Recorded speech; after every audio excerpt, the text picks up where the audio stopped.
रात के तकरीबन 11 बजे हम एनसीसीआई ऑफिस पहुंच जाते हैं क्योंकि बाद में इसने आपके आके सिंपैथी लेनी है कि अरे जी मैं अरेस्ट हो गया, इसने आपसे बाद में सिंपैथी लेनी। क्या बात है। सरफराज चौधरी कहता है कि इसको ले जाओ, इसकी तरीके से तफ्तीश करो, जबकि मैं डे 1 को आया हूँ मैं, और मुझे उसके फेंटे का कोई अफसोस नहीं। You need to understand a human nature. Sarfaraz Chaudhary गुस्से में है, एफआई एनसीसी बिग ब्रदर गुस्से में है। इसकी माँ भी सामने खड़े होकर जो है मीसना सा मुंह बना के लगी हुई थी कि भाईजान पैसे नहीं है। मेरी माँ कोर्ट के धक्के खाती रही है। उनका क्या काम है कोर्ट में? उन्होंने कौन सा वहाँ पे कोई बयान देना है या कोई स्टेटमेंट देनी है? अस्सलाम वालेकुम। मुझे पता है आपको होगा तू फिर आ गया मौके का फायदा उठाने। ओ भाई नहीं, मैं रोस्ट करने नहीं आया, कुछ फैक्ट्स बताने आया। और भले ही उसने मुझे अपना दुश्मन बनाया हुआ है, लेकिन मैं इतना सख्त दिल नहीं हूँ कि उसके रोने का मजाक उड़ाऊं। लेकिन कुछ सवाल हैं जो आपको भी तंग कर रहे होंगे, मैं उन्हीं को डिस्कस करने आया हूँ। पहला सवाल ये जो आपको भी तंग कर रहा होगा कि उसने chief of army staff Asim Munir का क्यों शुक्रिया अदा किया। I want to thank field marshal Asim Munir साहब and director general of military. दूसरा सवाल, बिग ब्रदर कौन है? उसके अंदर उन्होंने कहा कि फील्ड मार्शल आसिम मुनीर साहब का शुक्रिया, डीजी एमआई का शुक्रिया।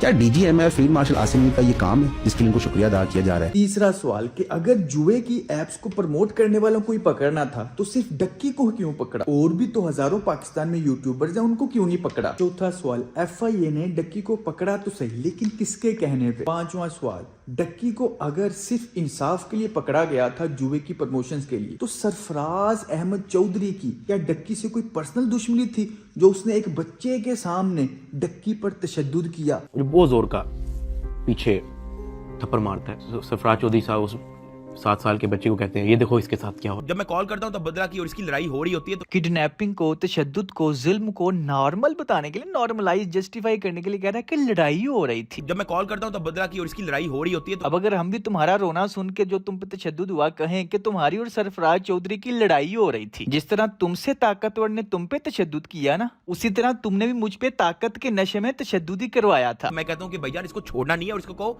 कि मेरी वाइफ वाली वीडियो जो है उसको डिलीट करे। थप्पड़ वो मारी जा रहा होता है पीछे, वो वीडियो कॉल पे उस बच्चे को दिखा रहा होता है कि इन पांचों सवालों के कंप्लीट जवाब अपने जाती एक्सपीरियंस से आपको बताता हूँ। देखिए हम टू द पॉइंट बात करेंगे। डक्की को पकड़ा है पाकिस्तानी गवर्नमेंट ने, असली गवर्नमेंट, समझ जाया करो। मैं इस वीडियो में एक्सप्लेन कर चुका हूँ कि डक्की को सिर्फ इसलिए पकड़ा था क्योंकि डक्की जो प्रमोशन कर रहा था उसकी वजह से उसके लाखों फैंस पाकिस्तान से करोड़ों रुपया बाहर भेज रहे थे। 100 रुपया डिपॉजिट करके भी करोड़ों रुपया पाकिस्तान से बाहर जा रहा था। एस्टेब्लिशमेंट ने एफआईए को कहा कि ये बंदा पकड़ना है और इसको छोड़ना नहीं। 1-2 दिन हमें पैसे लेके नहीं दो तो अड़ी आदत है, पैसे लेके छाड़ देंगे, वो बंदा छोड़ नहीं देना। एक अरसा इसको जेल में रखना है ताकि जुबे की एप्स की जो मोटिवेशन है ना वो डीमोटिवेट हो जाए और इस चीज की प्रमोशन करना यूट्यूबर्स बंद कर दें और खेलना ही बंदे बंद कर दें ताकि पाकिस्तान से पैसा जो बाहर जा रहा है वो रुक जाए। ये मैं ऑलरेडी इस वीडियो में एक्सप्लेन कर चुका हूँ। अब बातें हैं मुद्दे पे कि बिग ब्रदर कौन है और आर्मी चीफ का इसने शुक्रिया अदा क्यों किया। I want to thank field marshal Asim Munir साहब। देखिए इतना तो कॉमन सेंस आपको भी पता चल गया होगा कि बिग ब्रदर है इस्टेब्लिशमेंट। तो अगर बिग ब्रदर यानी इस्टेब्लिशमेंट ने ही डक्की को पकड़वाया था तो उसने ही इसको छुड़वाने में मदद क्यों की? देखें इस्टेब्लिशमेंट ने एफआईए को कहा था कि आपने इसको एक अरसा जेल में रखना है, जैसे मर्जी रखो। अब एफआईए ने जो डक्की के साथ किया, खासकर सरफराज चौधरी ने, वो इस्टेब्लिशमेंट ने नहीं कहा। इस्टेब्लिशमेंट ने इसे सिर्फ पकड़वाया एक अरसे के लिए, तो इसके साथ 3 महीने होता रहा। वो इसकी किस्मत में था, इसकी बुरी किस्मत, बुरा टाइम, जो मर्जी आप कह लें। ऑफ कोर्स इसके साथ जुल्म हुआ है, जुल्म कहें, तशद्दुद कहें, किसी ने अपनी दुश्मनी निकाल ली है, फायदा उठाया एफआईए वालों ने मौके का, ये वो वगैरह वगैरह। तो लुबिल बाब ये है कि बिग ब्रदर ने ही इसको पकड़वाया और वो ही इसको छुड़वा के इसका मसीहा बना। आप सोचोगे क्या डक्की को इस बात का पता है? ऑफ कोर्स हमें पता चल सकता है, तो डक्की इतना बच्चा नहीं, उसे पता है। लेकिन डक्की आपके सामने, लोगों के सामने सच इसलिए नहीं बोलेगा क्योंकि वो एक बिजनेसमैन है। उसकी फर्स्ट प्रायोरिटी पैसा है, इसलिए उसने कहा कि मुझे पाकिस्तान ने सब कुछ दिया, मैं पाकिस्तान छोड़ के नहीं जाऊंगा। कि जहां 8 साल इस मुल्क ने आप पे कोई मुश्किल नहीं आने दी, तो 3 महीने की मुश्किल पे मैं इस मुल्क को छोड़ के कैसे जा सकता हूँ? मैं इधर ही हूं, मैं कहीं नहीं जा रहा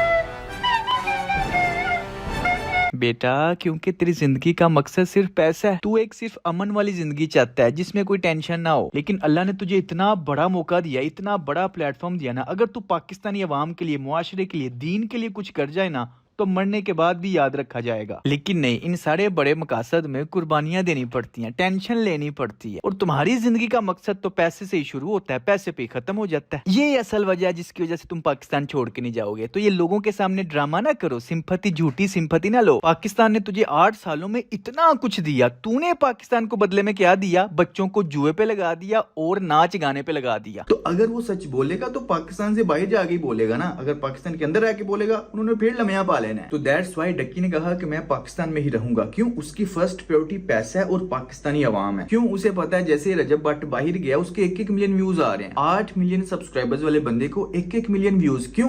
क्योंकि वो उनके अंदर नहीं, इंगेजमेंट नहीं, ऑडियंस के अंदर रहना पड़ता है इंगेजमेंट के लिए, समझ रहे हो? इसलिए उसने कहा कि मैं पाकिस्तान को नहीं छोड़ूंगा। तो अगर उसने सच बोला तो पाकिस्तान छोड़ना पड़ना है। वो रजब भट्ट भी अब पाकिस्तान में आया, वो आया नहीं, उसे भी लाया गया। बिग ब्रदर सोशल मीडिया के मोस्ट हाइप्ड इन्फ्लुएंसर्स को अपनी तरफ कर रहा है। सरफराज चौधरी कहते हैं कि इसको ले जाओ, इसकी तरीके से तफ्तीश करो। जबकि मैं डे 1 को आया हूँ, मैं सब कुछ, मोबाइल का पासवर्ड, मैंने लैपटॉप के पासवर्ड, मैंने जीमेल के पासवर्ड, मैंने एक चीज़ नहीं छोड़ी।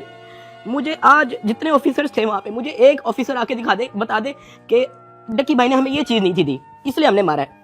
वो तफ्तीश के अंदर इस जगह कोऑपरेट नहीं था करा, इसलिए हमने मारा है। तशद्दुद को किसी भी सूरत में इंडोर्स नहीं किया जा सकता, यही तो मैं आपको रियलाइज करवाना चाहता हूँ। जैसे आपने पहले गुंडों के जरिए किडनैपिंग के दौरान मेरे ऊपर तशद्दुद करवाया और आपको गुस्सा आ गया था और आपने कहा इसको छोड़ना नहीं, वीडियो डिलीट कर दी या सीधी टैसी। फिर आपने पुलिस वाले गुंडों के जरिए मुझे तशद्दुद करवाया और कॉल पे आप मेरी चीखें सुन रहे थे। तो जब आप अपनी ताकत का इस्तेमाल कर रहे थे मेरे ऊपर तशद्दुद करके, तो आपसे ऊपर भी कोई ताकत वाला होगा, उसने आप पे अपनी ताकत आजमा ली। तो आपके ऊपर जो तशद्दुद हुआ है, अगर वो गलत है, तो मेरे ऊपर जो तशद्दुद हुआ है वो सही कैसे हो सकता है? और मुझे उसकी फेंटे का कोई अफसोस नहीं। You need to understand a human nature. Ducky भाई ने हमें ये चीज़ नहीं थी दी, इसलिए हमने मारा है। लेकिन अफसोस की बात यह है कि इसने 8 महीने पहले बड़ी ढटाई के साथ, स्वैग के साथ इस चीज को जस्टिफाई किया था कि मेरे साथ जो इसने किया बिल्कुल ठीक किया, मुझे कोई अफसोस नहीं। चलो फटाफट इसको गालियां दो। बच्चा कहता है कि सरफराज चौधरी साहब कहते हैं और का बच्चा, सरफराज चौधरी साहब कहते हैं का बच्चा। जी बिल्कुल,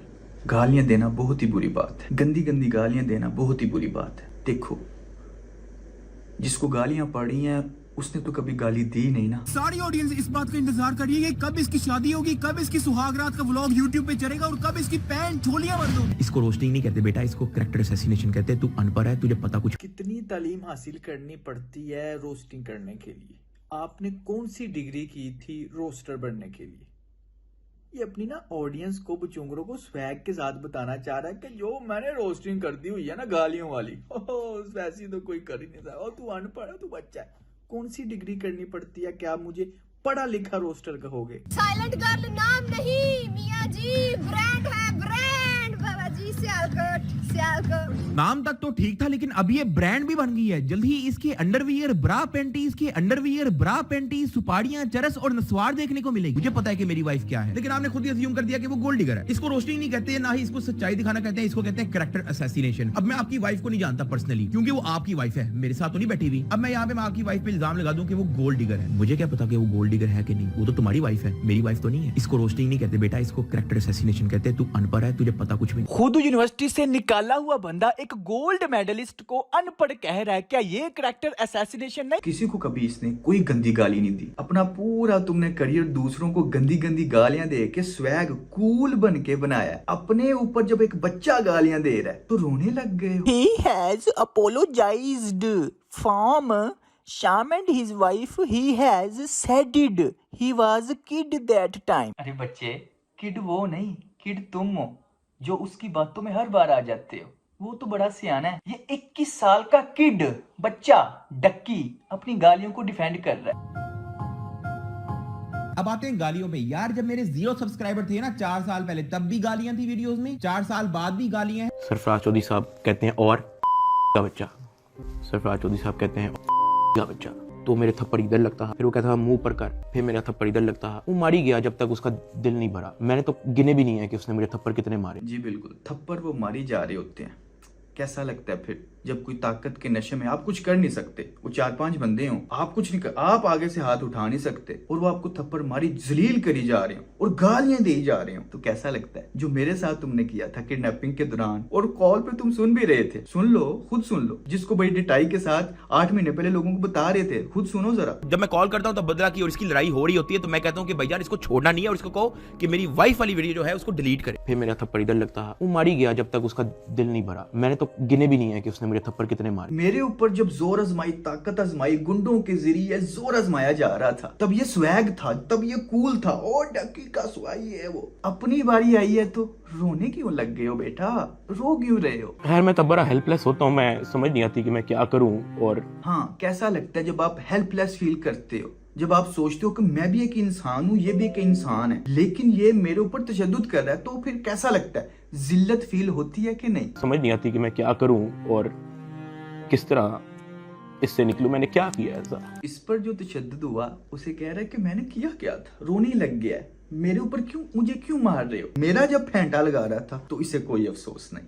You have to understand human nature. सुभान अल्लाह। और मुझे उसके फेंटे का कोई अफसोस नहीं। You need to understand a human nature। आपने उनको मकरूज कर दिया, कर्जे ले लेके अब उनको NCCIA के ऑफिसर के पेट भरने हैं, उनको डिप्रेशन में डाल दिया। जी बिल्कुल। जब एक करोड़ों कमाने वाला यूट्यूबर कर्जई हो सकता है, इस सिचुएशन में इसको पैसे खिला, इसको पैसे खिला, इसको पैसे खिला, सिर्फ इसलिए कि मुझे मजीद ना मारना, जितना मार दिया बस काफी है, मजीद ना मारना, इसके लिए इसको पैसे खिला, इसको पैसे खिला। एक आम सा यूट्यूबर कर्जई नहीं हो सकता। जब मैंने इस कर्जे की, अपनी फैमिली की सिचुएशन की बात की तो इसने मजाक उड़ाया। और मैं आपको एक और बात बताऊं, इसका भाई नहीं, इसकी माँ भी सामने खड़े होकर जो है मीसना सा मुंह बना के लगी हुई थी कि भाई यार पैसे नहीं है ते ऐ नहीं आएगा ते ओ नहीं आएगा। मुझे वैसे दिल किया 500 रुपए पकड़ा के जांच रहा हूं, लेकिन वो मुझे नहीं पता कि 10 लाख की डिमांड कर रही है। ये जो तूने बोहतान लगाया ना मेरी माँ पे, 10 लाख वाला, यकीन कर क़यामत के दिन ये तेरी सारी नेकियां खा जाएगा इंशाल्लाह, ये सारी नेकियां खा जाएगा। अबे मैंने तुझसे 10 लाख निकलवाया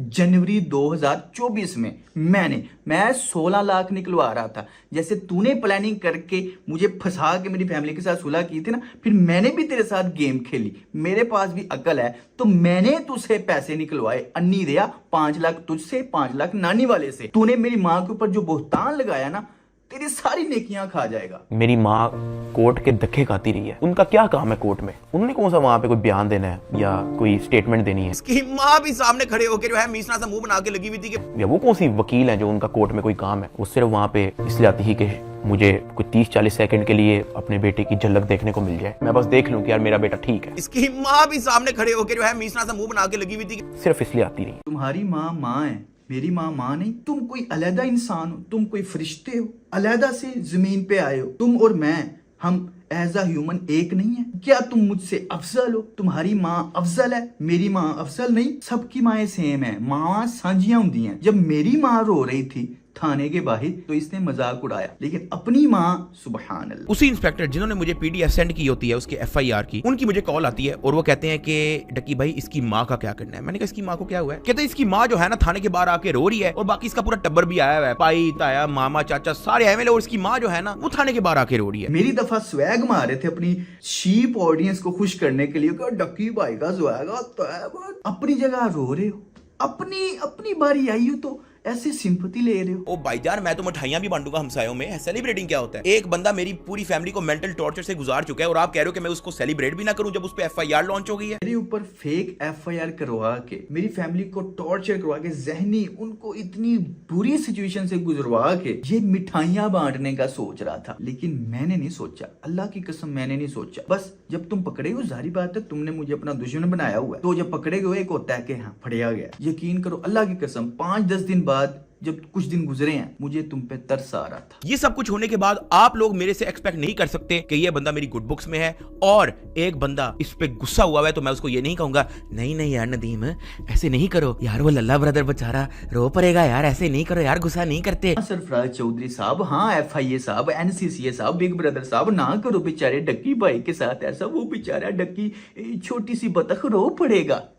कैसा लगा? मैं तो नहीं रोया अल्हम्दुलिल्लाह, किसी इंसान के सामने नहीं रोया, सिर्फ अल्लाह के सामने रोता हूँ। तू तो पूरी कायनात के सामने रो पड़ा है। नदीम गुस्से में है, मैं तो उसके साथ हूँ यार। सरफराज चौधरी गुस्से में है, FIA NCCA बिग ब्रदर गुस्से में है, क्या हमें भी उनके साथ होना चाहिए? गुस्से में इंसान जो भी करता है तशद्दुद जुल्म, क्या वो जस्टिफाई है। तो फिर नानी वाले ने गुस्से में जो किया और तूने जो उसके गुस्से का पूरा पूरा फायदा उठाया, वो कैसे जस्टिफाई हो गया? मैं आप लोगों को एक चीज क्लियर कट बता दूं कि मैंने उसके गुस्से का पूरा फायदा उठाया। अब आप सिर्फ यहाँ पे सबसे पहले बताओ कि नदीम का गुस्सा वैलिड कैसे नहीं है, एक तो ये बताना है, और आपने मेरा भी बताना है कि मेरा गुस्सा यहाँ पे वैलिड कैसे नहीं है। ऑफ कोर्स भाई, आपका गुस्सा वैलिड है। मैंने बगैरत को बगैरत कहा है, तो बगैरत को तो गुस्सा आएगा, लेकिन आपने गुस्से में जो मेरे ऊपर तशद्दुद जुल्म किया वो जस्टिफाई हो गया। तो फिर आपके साथ भी हुआ, क्या हम भी कहें कि उन्होंने भी गुस्से में किया है तो ठीक है? मैंने कुछ झूठ भी नहीं बोला। चोर को चोर कहोगे उसे गुस्सा तो आएगा, कातिल को कातिल कहोगे, रेपिस्ट को रेपिस्ट कहोगे उसे गुस्सा तो आएगा। अगर गुस्से में वो आपके साथ तशद्दुद जुल्म ज्यादती कुछ भी कर दे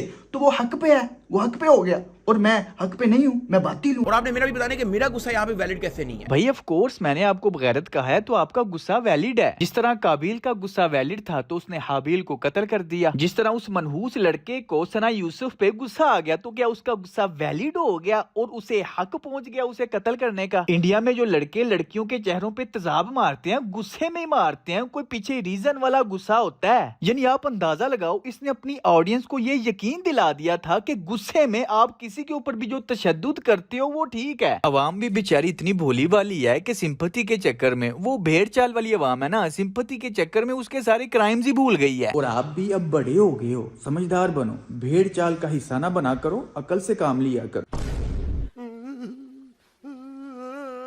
ये एक गिरगिट है, मुनाफिक इंसान है, गिरगिट की तरह रंग बदलता है, सिचुएशन के हिसाब से बदल जाता है।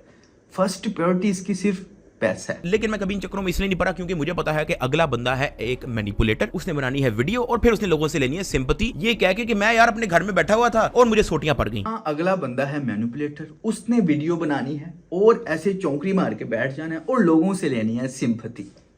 लेकिन ये आप किसकी बात कर रहे हो? रात के तकरीबन 11 बजे हम एनसीसीआई ऑफिस पहुंच जाते हैं क्योंकि बाद में इसने आपके आके सिंपैथी लेनी है कि आए जी मैं अरेस्ट हो गया। इसने आपसे बाद में सिंपैथी लेनी, इसलिए मैंने कहा अनाउंसमेंट खुद ही कर देते। इसकी अगली बात पिछली से मैच नहीं करती, अपने खिलाफ ही अपने ऊपर इंप्लीमेंट हो रही होती है।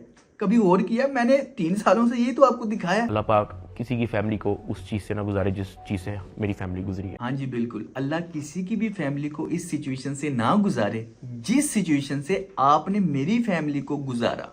मैं क्या बताऊं यार, खैर मैं तब बड़ा हेल्पलेस होता हूँ, मैं समझ नहीं आती कि मैं क्या करूं। और मुझे उसकी फेंटे का कोई अफसोस नहीं। You need to understand a human nature. वो एक शेर याद आ रहा है, हाँ, जो हम पे गुजरे थे रंज सारे, जो खुद पे गुजरे तो लोग समझे।